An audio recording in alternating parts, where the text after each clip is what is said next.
El salón enmudeció en el instante en que crucé las puertas. No fue un silencio de respeto, de cortesía. No el tipo de silencio que se hace cuando la gente se gira porque alguien importante acaba de llegar. Fue el otro tipo, el que precede a una carcajada. Y entonces las risas comenzaron. Las oí como olas extendiéndose de un lado al otro del gran salón. Vi manos cubriendo bocas, miradas de reojo, copas alzándose para ocultar y sonrisas burlonas. Y luego una mujer junto a la mesa de champaña, alguien a quien no había visto en mi vida, se inclinó hacia su amiga y lo dijo, lo suficientemente alto para que yo lo oyera por encima del cuarteto de jazz que tocaba en la esquina. ¡Ay, Dios! Es él, el hombre de un minuto. Seguí caminando. Mi rostro no se movió. Mi respiración se mantuvo estable. 22 años, dirigiendo una empresa, te enseñan a recibir un golpe sin pestañear. Aprendes que lo peor que puedes hacer cuando alguien intenta quebrarte es demostrarle que lo está consiguiendo. Pero escuché cada palabra, cada una de ellas. Mi nombre es Andrés Serrano. Tengo 49 años. Construí una empresa de logística y cadena de suministro desde un solo almacén en las afueras de la Ciudad de México hasta convertirla en una operación nacional valuada en más de 138 millones de dólares. Yo poseo el 70%.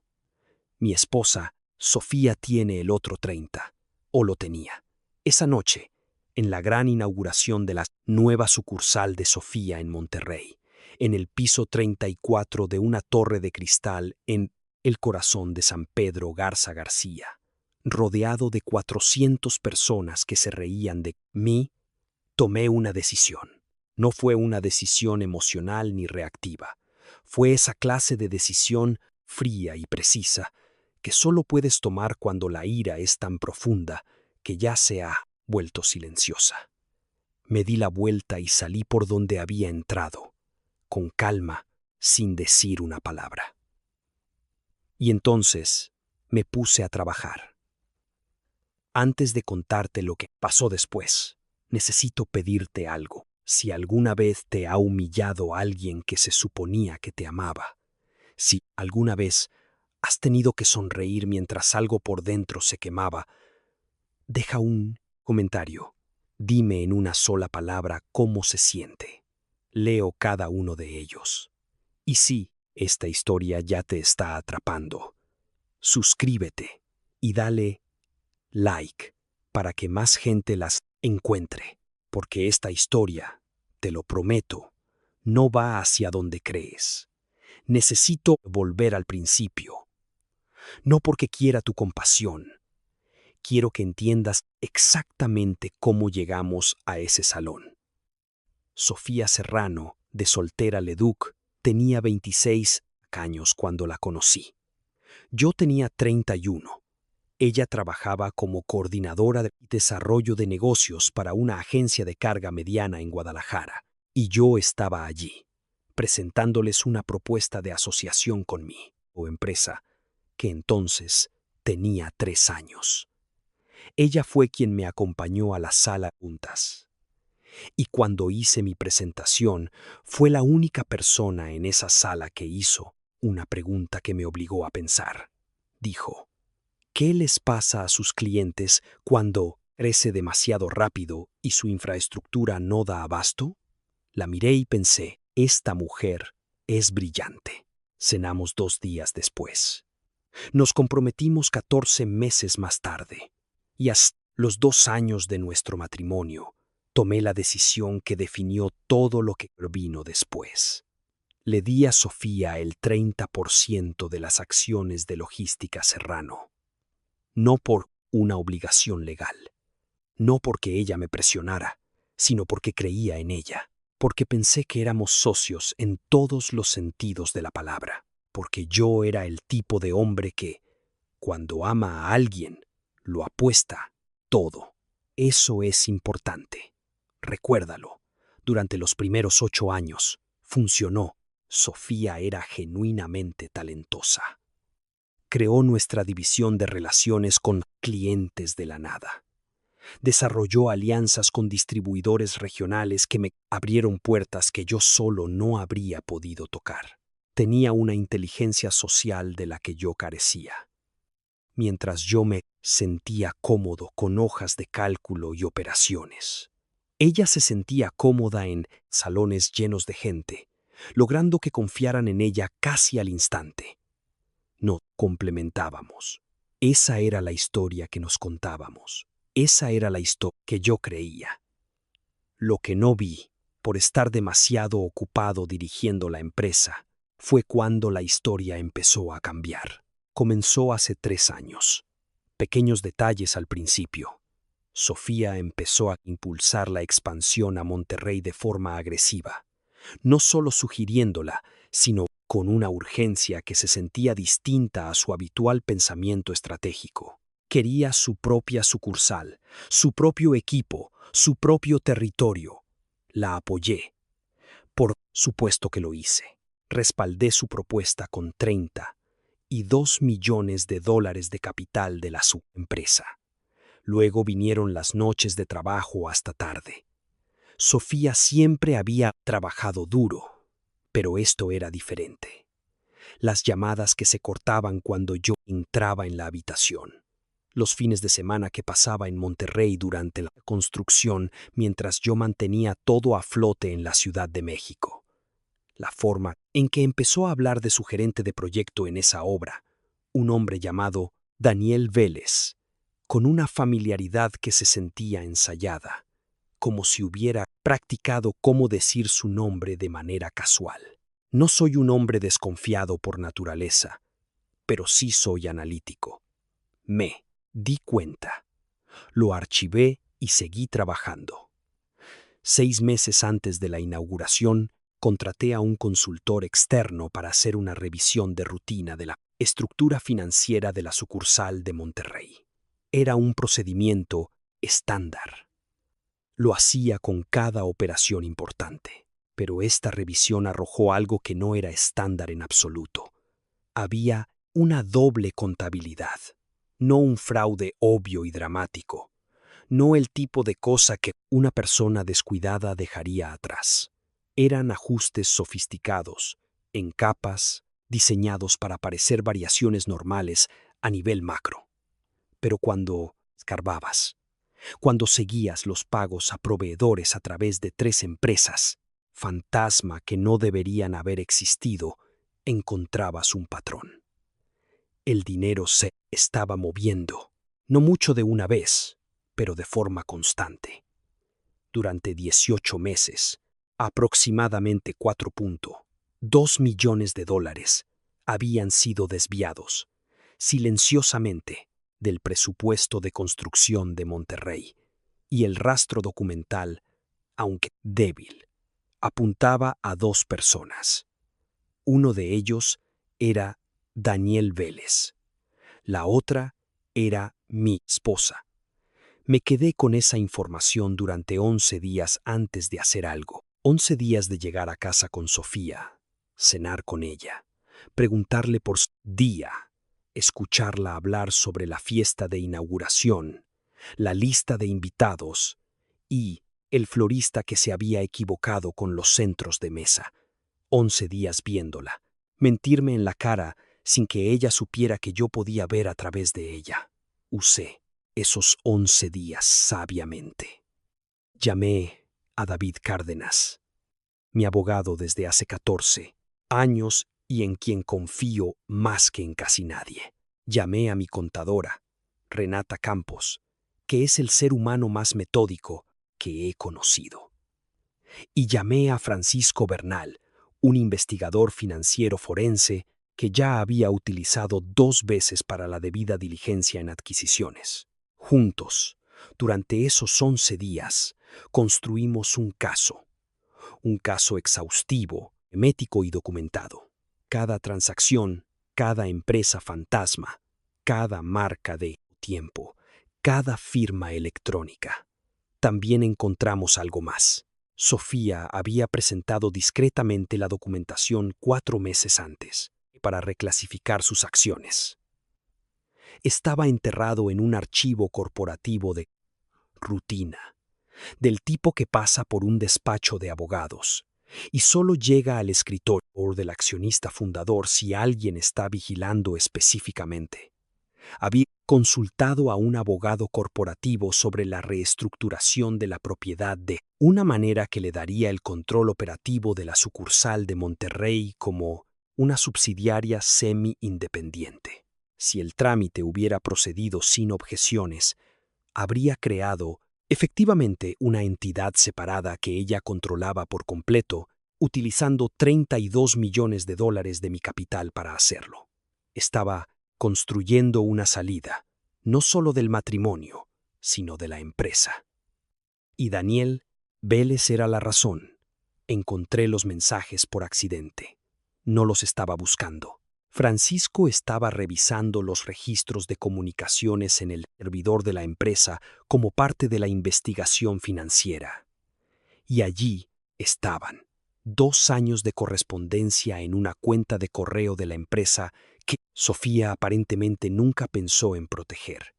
Quizás porque la había estado usando tanto tiempo que se sentía invisible. No describiré el contenido en detalle. Solo diré esto. Sofía le contó a Daniel cosas sobre mí, cosas privadas, íntimas, cosas que una esposa aprende sobre su esposo a lo largo de años de matrimonio y guarda en confianza, como se supone que debe ser. Ella las compartió con él y él las usó para hacerla reír. 2 años de reírse de mí por escrito. Leí los mensajes una vez. Cerré el archivo.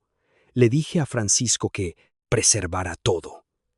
Y luego fui al gimnasio durante 2 horas porque necesitaba no golpear algo que no me devolviera el golpe.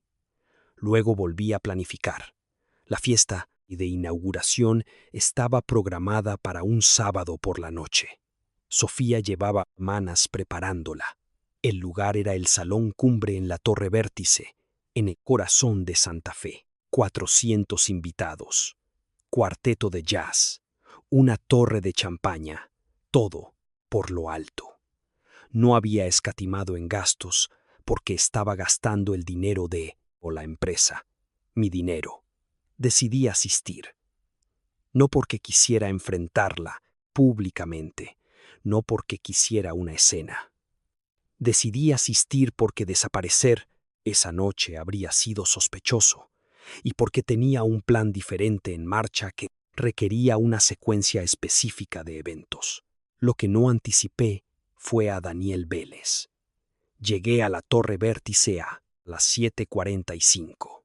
El portero verificó mi nombre en la lista y algo parpadeó en su rostro, algo que no pude leer en ese momento. Ahora sé lo que era. Le habían dicho algo sobre mí. El ascensor se abrió en el piso 34, y cuando entré en ese salón, llevaba un traje gris oscuro hecho a medida en Italia hacía 5 años, y estaba completamente tranquilo. El lugar estaba lleno, ruidoso y resplandeciente. Ejecutar a la perfección. El silencio comenzó unos 10 segundos después de que entré. No fue inmediato. Se extendió como un mensaje que pasaba de persona a persona. Y luego vino la risa, la mujer cerca de la mesa de champaña. El susurro que no fue del todo un susurro. El hombre de 1 minuto. Seguí caminando. Estaba buscando a Sofía. Las encontré al otro lado del salón. De pie, con un grupo de personas cerca de los ventanales que daban a la ciudad. Llevaba un vestido rojo que nunca había visto y me miraba con una expresión que solo puedo describir como calculadora, no de pánico, calculadora, como si estuviera ejecutando una secuencia en su cabeza. Estaba a 6 metros de ella cuando Daniel Vélez se interpuso en mi camino. Era alto, más joven que yo, tal vez 38 años, con un traje que parecía comprado específicamente para la ocasión. Tenía la postura segura de un hombre que creía que estaba ganando, lo cual, hasta donde él sabía, era cierto. Puso una mano en mi pecho, no con fuerza, no con violencia, solo de la cumpiolencia, forma en que un hombre pone una mano en el pecho de otro cuando quiere detenerlo, sin crear una escena. Andrés, dijo, creo que es hora de que te vayas. La gente a nuestro alrededor observaba. Este es un evento privado, continuó, su voz suave y lo suficientemente alta para que las 20 personas más cercanas escucharan para socios y accionistas. Me temo que tu presencia aquí es una interrupción. Se giró hacia alguien que no pude ver y dijo, alguien puede llamar a seguridad. Sofía miraba desde el otro lado del salón. No se movió, no dijo una palabra, solo observaba. Miré la mano de Daniel Vélez en mi pecho. Luego levanté la vista hacia su rostro y dije, muy bajo, para que solo él pudiera oírlo. Quita tu mano de mi pecho, una sola vez. Lo hizo, algo en mí. Vos le dijo que lo hiciera. Entonces me arreglé el saco. Miré alrededor, a todos esos rostros que observaban. Algunos todavía riendo, otros en silencio con algo que podría haber sido inquietud. Miré a Sofía, que seguía sin moverse. Luego caminé hacia el ascensor. Escuché algunas risas dispersas mientras las puertas se cerraban detrás y de mí. Para cuando llegué al vestíbulo, ya tenía el teléfono en la mano y llamé a David. Es hora, le dije. He estado esperando, respondió. Todo está en posición. Esto es lo que sucede cuando un hombre con el 70% de la propiedad, una empresa de 138 millones de dólares, decide ejercer esa propiedad en 24 horas. La primera llamada que hizo David fue al banco principal de la empresa, donde yo tenía autoridad para firmar en todas las cuentas importantes. Para las 8:15 de ese sábado por la noche, todos los pagos discrecionales vinculados a la sucursal de Monterrey fueron suspendidos en espera de una revisión. Las facturas de proveedores programadas para pago automático el lunes por la mañana. Los anticipos de contratistas. El aumento del alquiler que Sofía había aprobado discretamente sin mi firma. Todo congelado. La segunda llamada fue a la empresa de catering que organizaba la fiesta de inauguración. Teníamos una cuenta corporativa con ellos desde hacía 6 años. El saldo pendiente del evento de esa noche era de $412,000, que Sofía planeaba cargar a la cuenta de la empresa el lunes. David los contactó y les informó que la cuenta estaba bajo una revisión financiera y que no se podrían procesar cargos hasta nuevo aviso. 13:32. Lo hizo cortésmente, con toda la documentación, y les sugirió que contactaran a Sofía directamente para arreglos de pago alternativos. La tercera llamada fue al hotel donde se hospedaban los invitados. Sofía había reservado 14 habitaciones en un hotel de lujo en San Pedro para los invitados de fuera que asistían al fin de semana de inauguración. Cuenta corporativa. Mismo resultado, suspendida. La cuarta llamada fue la que más había meditado. Sofía y yo teníamos planeado un viaje de negocios a Barcelona en 3 semanas. Un viaje que ella me describió como una cumbre de relaciones con socios con distribuidores europeos. La investigación Francisco había establecido que Daniel Vélez también estaba registrado para quienes asistir a esta cumbre. El viaje se había reservado a través de la cuenta de viajes de la empresa. Vuelos en clase ejecutiva, una suite en un hotel de lujo frente al mar. David hizo la llamada. Ambas reservaciones canceladas para las 10:30 de esa noche. mientras Sofía presumiblemente seguía en ese salón en el piso 34, brindando con champaña y dejando que Daniel Vélez disfrutara del momento, la arquitectura financiera que ella había estado construyendo durante 2 años había comenzado a desmoronarse en silencio. Pero la llamada más importante, de la que todo lo demás dependía, había ocurrido antes, 2 días antes de la fiesta. Había ejercido una cláusula de accionistas que le pedía a David que redactara discretamente en nuestro acuerdo corporativo hacía 4 años, cuando la empresa superó por primera vez los 50 millones en valuación. Era una cláusula que permitía al accionista mayoritario iniciar una revisión de valuación y un congelamiento temporal de activos en cualquier subsidiaria o división en respuesta a una irregularidad financiera documentada. La irregularidad estaba documentada. La cláusula se activó. La sucursal de Monterrey, como subsidiaria de Logística Serrano, estaba ahora sujeta a una revisión financiera completa bajo mi autoridad como accionista mayoritario. El intento de Sofía de separar la sucursal de Monterrey como una entidad independiente acababa de chocar contra un muro del tamaño de un registro federal. Conduje de regreso a la Ciudad de México esa noche. 4 horas por la autopista, con las ventanillas bajadas y la radio apagada. Necesitaba el silencio. Pensé en 14 años de matrimonio. Pensé en una mujer que una vez hizo la pregunta correcta en una sala de juntas en Guadalajara y a la que le respondí con honestidad porque creí que merecía la verdad. Pensé en lo que significa apostarlo todo por una persona y que esa persona gaste esa inversión en algo que nunca acordaste. No lloré, no lo digo para parecer duro. Lo digo porque el duelo ya había ocurrido.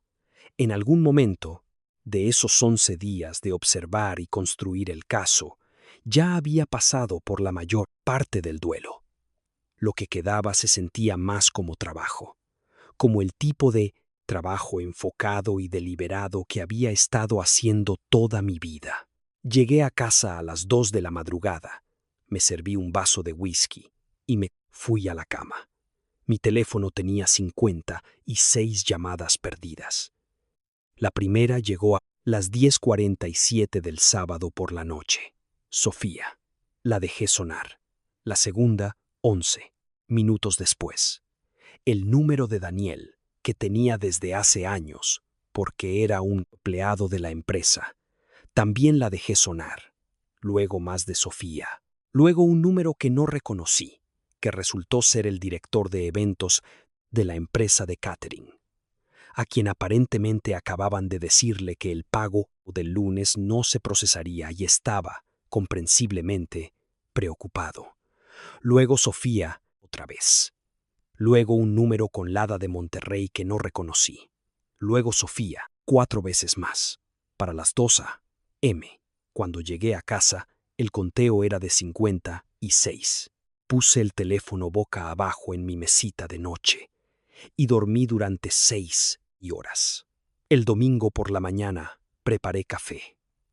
Me senté en la mesa de mi cocina, la misma mesa en la que Sofía y yo habíamos desayunado durante 8 años, y comencé a devolver llamadas.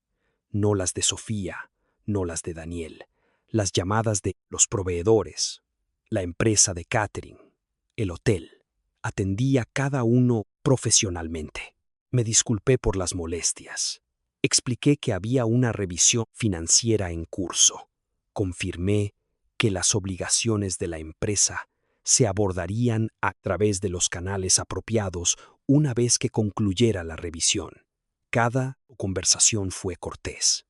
Cada proveedor se fue con el claro entendimiento de que si tenían preguntas sobre el pago, debían contactar directamente a Sofía Serrano. El timbre sonó a las 11:47 de la mañana del domingo. No esperaba a nadie. Miré por la ventana antes de abrir y vi algo que no había anticipado. Era el padre de Sofía. Ricardo Leduc tiene 68 años. Es un contratista eléctrico jubilado de Cuernavaca. Es un hombre que construyó cosas con sus manos durante 40 años y que, en los 14 años que lo conozco, nunca me ha pedido nada. Me llama en mi cumpleaños. Vino al funeral de mi madre. Es, en el sentido más puro, un hombre decente. Y estaba en mi porche, sosteniendo las llaves de su coche, lo que significaba que había conducido 2 horas desde Cuernavaca sin llamar. Abrí la puerta. Me miró por un largo momento. Luego dijo, «Creo que deberías contarme qué pasó». Le preparé café. Nos sentamos en la misma mesa de la cocina y le conté no todo. No los mensajes, no los detalles que no tenía derecho a compartir con un padre sobre su hija, pero sí el panorama financiero, las empresas fantasma, los 4.2 millones, la reestructuración de acciones, el intento de separar la sucursal de Monterrey. Ricardo escuchó sin interrumpir. Sostenía su taza de café con ambas manos y miraba fijamente la mesa mientras yo hablaba. Cuando terminé, no habló durante un buen rato. Finalmente, dijo, «Voy a preguntarte algo y necesito una respuesta directa». «Por supuesto», dije, «¿hay alguna parte de esto que esté mal? ¿Algún detalle que podría no ser lo que parece?» «No», dije, «ojalá la hubiera». Asintió lentamente. «Me llamó anoche. Me dijo que estabas tratando de destruir su negocio por celos, que apareciste en la fiesta, armaste un escándalo y luego te fuiste a casa y cancelaste todo para castigarla». No le dije nada. «Le dije», continuó Ricardo, «que tú no eras el tipo de hombre que arma escándalo». No tuvo una buena respuesta para eso. Dejó la taza de café. «Lo siento, Andrés. No sé en qué me equivoqué con ella, pero sé que esto no es tu culpa». Lo acompañé a su coche 1 hora después. Me estrechó la mano. Luego me dio un abrazo que duró más de lo que esperarías de un hombre de una generación que no abrazaba. Me quedé en la entrada después de que se fue y me permití sentir todo el peso de la situación durante exactamente 60 segundos. Luego entré y llamé a David. Los procedimientos legales comenzaron el miércoles. David había presentado la documentación de irregularidad financiera ante el Consejo de Administración, que técnicamente consistía en mí, Sofía y 2 directores independientes que habíamos incorporado hace 3 años. Una mujer llamada Patricia Ochoa, que dirigía una consultoría de cadena de suministro, y un hombre llamado Jorge Salazar, con 30 años en finanzas logísticas. Ambos eran profesionales, serios, y ambos revisaron la documentación durante 2 días con la gravedad que merecía.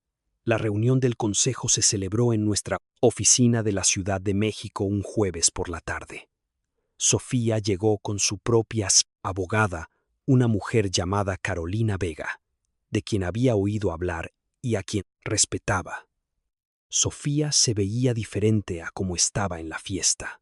21-18, compuesta en la superficie. Pero algo debajo de esa compostura se movía como agua bajo el hielo. Daniel Vélez no estaba presente. Su abogado sí. No te contaré cada detalle de la reunión del consejo, porque parte de ello todavía está en proceso y mi propio abogado me ha aconsejado la discreción apropiada. Pero te diré cuál fue el resultado. Patricia y Jorge votaron a favor de mantener la revisión financiera y el congelamiento temporal de activos. El intento de Sofía de que los anularan fracasó. El Consejo solicitó una auditoría independiente completa de la sucursal de Monterrey a completarse en 60 días. Todo el gasto discrecional fue suspendido en espera de la auditoría, y la solicitud de reestructuración de Acciones que Sofía había iniciado fue formalmente impugnada y puesta en espera, pendiente de la investigación financiera. La abogada de Sofía argumentó que estas acciones eran una represalia. Carolina Vega es buena en su trabajo e hizo un caso convincente, pero la documentación era lo que era. No puedes discutir con un rastro de papel que los contadores forenses ya han rastreado hasta su origen. Cuando la reunión terminó, Sofía y yo estuvimos solos en el pasillo durante 30 segundos mientras nuestros abogados hablaban con los directores independientes. Era la primera vez que estábamos cara a cara desde que salí de ese salón. Me miró y dijo: «No tenías que hacerlo de esta manera». Le respondí: «Tú estableciste los términos cuando firmaste los documentos de las empresas». Fantasma. Ella dijo: «Iba a hablar contigo». Yo le dije: «Sofía, le contaste a Comi, Daniel, cosas sobre mí, cosas privadas. Dejaste que 400 personas me oyeran llamar eso en público y te quedaste allí mirando. No creo que hablar fuera realmente parte de tu plan». No tuve respuesta para eso. Regresé a la sala de juntas. Esto es lo que le pasó a Daniel Vélez. La empresa rescindió su contrato el lunes después de la fiesta, con efecto inmediato, por motivos de mala conducta financiera pendiente de investigación. Se le revocó el acceso a su correo electrónico corporativo. Su vehículo de empresa, que era una prestación de su puesto, fue recogido por una empresa de arrendamiento el martes. Contrató a un abogado y envió una carta reclamando despido injustificado. La documentación de Francisco fue enviada al abogado en 48 horas. La carta no tuvo seguimiento. Escuché a través de un contacto mutuo en el mundo inmobiliario de Monterrey que Daniel se había mudado del apartamento que alquilaba en San Pedro. Escuché que Sofía había estado pagando parte de ese alquiler a través de una cuenta de proveedor. Escuché que cuando esa cuenta fue congelada, el arrendador había comenzado a hacer preguntas incómodas. No busqué esa información. Llegó a mí, que es como suele funcionar cuando has dirigido una empresa el tiempo suficiente y conoces a la gente adecuada. La demanda de divorcio llegó 41 días después de la fiesta. La esperaba antes. Honestamente, creo que Sofía y Carolina Vega estaban esperando a ver cómo se asentaba el panorama financiero antes de hacer su movimiento. Táctica inteligente. Pero el panorama financiero no se estaba asentando a favor de Sofía, y eventualmente tienes que moverte. Presentó la demanda en la Ciudad de México. La demanda citaba diferencias irreconciliables, que es la forma legal de decir: ambos sabemos exactamente lo que pasó y preferimos no ponerlo en un documento. Su abogada hizo una reclamación agresiva sobre su participación del 30% y argumentó un tratamiento de evaluación que habría puesto su parte en más de 40 millones de dólares. David había anticipado esto.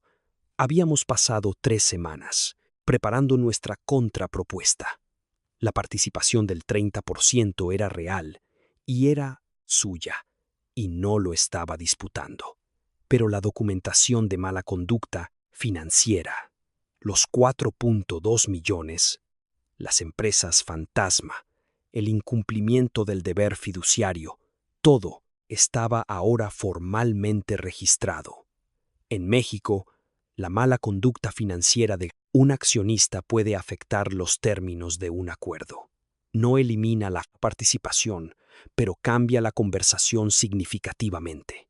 También significaba que Sofía enfrentaba una posible responsabilidad civil completamente separada del divorcio. Y si la auditoría concluía con los hallazgos que los contadores forenses habían señalado, había una denuncia a considerar. Carolina Vega es una abogada inteligente. Sabía lo que la auditoría iba a encontrar. Creo que habló con Sofía, y creo que Sofía tuvo un par de días difíciles. El acuerdo al que finalmente llegamos tomó 4 meses de negociación, 25 contra 38. No voy a compartir los términos específicos porque algunos son confidenciales por acuerdo y porque algunos detalles me pertenecen. Lo que sí te diré es que fue justo, no generoso por ninguna de las partes. Justo. David es mejor abogado que narrador, pero se aseguró de que cada número reflejara lo que la documentación mostraba. La sucursal de Monterrey está ahora bajo una nueva dirección. Traje a una directora de operaciones llamada Ángela Rivas, que venía de una empresa nacional de carga en Querétaro y que no tiene ninguna relación personal con mi exesposa. La auditoría concluyó. Los hallazgos fueron significativos. Se remitieron 2 asuntos distintos. No sé qué pasará con esas denuncias. Ese no es mi caso. 3 meses después de que el divorcio finalizara, estaba en mi oficina un martes por la mañana, revisando los números del tercer trimestre cuando mi asistente me dijo que tenía una visita sin cita. Dijo que la mujer le comentó que era un asunto personal y que creía que yo querría escuchar lo que tenía que decir. Le dije que la hiciera pasar. Tendría unos 45 años, vestida profesionalmente, con el tipo de contacto visual directo que te dice que una persona está acostumbrada a conversaciones difíciles.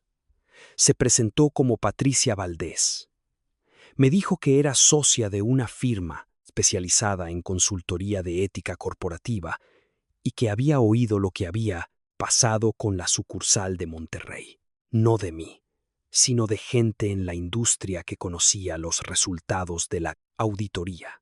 Dijo que había estado haciendo una investigación paralela sobre Daniel Vélez, en nombre de un empleador anterior. Dijo que creía tener documentación que lo conectaba con irregularidades financieras similares en una firma de logística en Colombia 3 años antes de unirse a mi empresa. Quería saber si estaría dispuesto a cooperar compartiendo información. Llamé a David. David llamó a su abogado. Tuvimos una reunión formal 2 semanas después. Aún no sé a dónde va eso, pero te diré lo que pensé cuando ella salió de mi oficina esa tarde. Pensé en una mujer en una sala de juntas en Guadalajara hace 12 años preguntándome, ¿qué pasa cuando creces demasiado rápido y tu infraestructura no da abasto?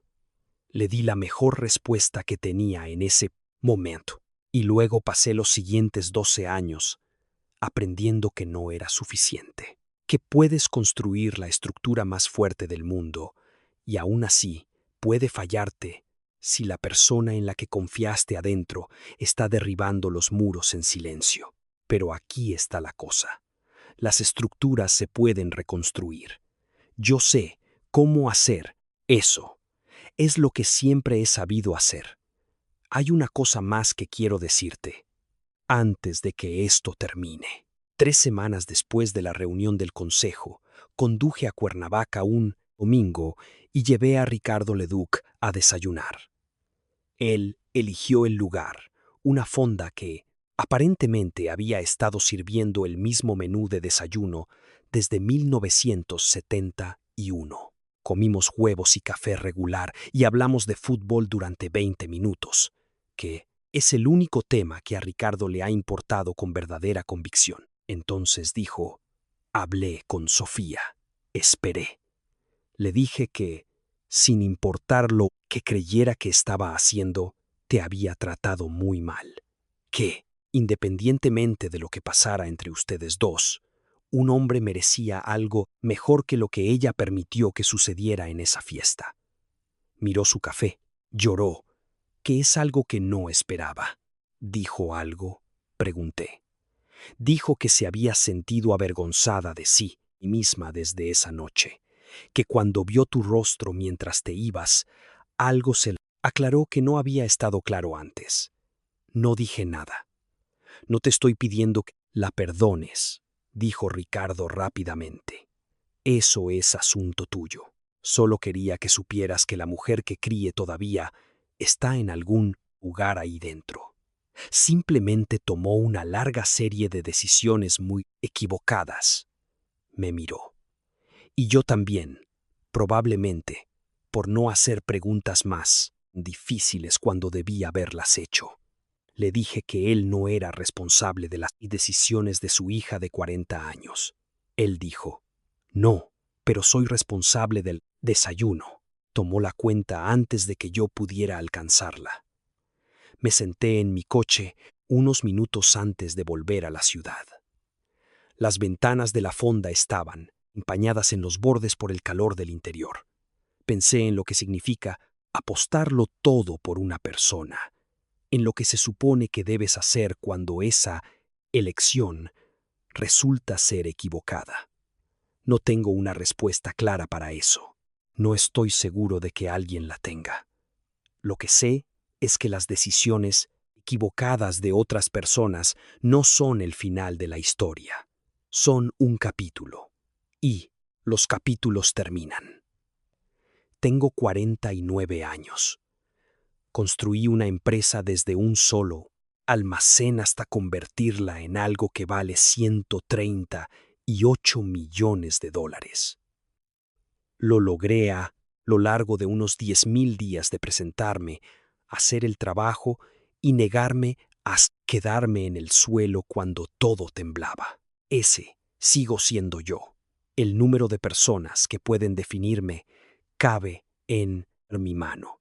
Ricardo Leduc es una de ellas. Mi abogado, David, es otro. Mi madre, que falleció hace 3 años, cuenta aunque ya no esté. Mi gerente de operaciones, un hombre llamado Carlos Vives, que ha estado conmigo durante 11 años y en quien confío sin reservas. Daniel Vélez no está en esa lista. Y desde hace 4 meses, Sofía Serrano tampoco. Lo que pasó en el piso 34 de la Torre Vértice en Santa Fe, las risas, las palabras, la mano en mi pecho, el guardia de seguridad caminando hacia mí, como si yo fuera un problema que debía ser eliminado de una sala que yo había financiado. Estaba destinado a ser el final, destinado a ser el momento en que me quebrara. En realidad, fui el momento en que empecé. 56 llamadas perdidas en un teléfono que no contesté. Ese no es un hombre siendo destruido. Ese es un hombre que ya sabía exactamente lo que estaba haciendo. Construyes algo real saliendo de las habitaciones que no merecen tu presencia. Construyes algo real haciendo el trabajo mientras otros todavía están celebrando. Y construyes algo real sabiendo, en lo más profundo de tu ser, que las personas que se rieron de ti en ese salón eventualmente tendrán que enfrentarse a lo que construiste al otro lado de tu silencio. Mi nombre es Andrés Serrano. Me fui en silencio y luego me puse a trabajar. No fue la humillación en ese salón, ni siquiera fue la traición. Fueron los 11 días. 11 días de sentarse frente a alguien que te está mintiendo a la cara y elegir no reaccionar. Solo observar, construir, esperar. La mayoría de nosotros, yo incluido, habríamos explotado en el segundo día. Pero él entendió algo que creo que todos necesitamos escuchar. La respuesta más silenciosa es a veces la más poderosa. No todas las batallas necesitan ser ruidosas para ser ganadas. Deja un comentario abajo. ¿Tú habrías sido capaz de mantener esa calma? Porque, honestamente, no estoy seguro de poder hacerlo. Y si historias como esta te hacen pensar, asegúrate de estar suscrito. Tengo más en camino que no querrás. Perderte.